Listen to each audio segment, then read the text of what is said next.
ดูเสือดำกินอาหารนี่ไก่เสือดำเสือดำเสือดาว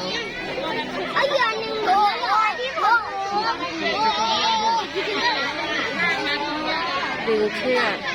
เพื่อที่จะดึงอาหารขึ้นมาว้าวนิดเดียวนิดเดียวนิดเดียวนิดเดียวนิดเดียวโอ้ยมีเสือดาวมาข้างหลังมีเสือดาวมาข้างหลังได้แล้วเสือดาวยังไม่ได้เลยเอาอีกชิ้นนึงโอ้มีอีกตัว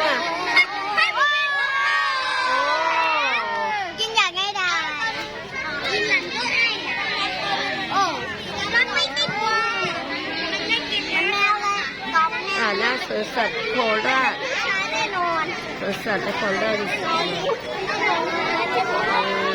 มา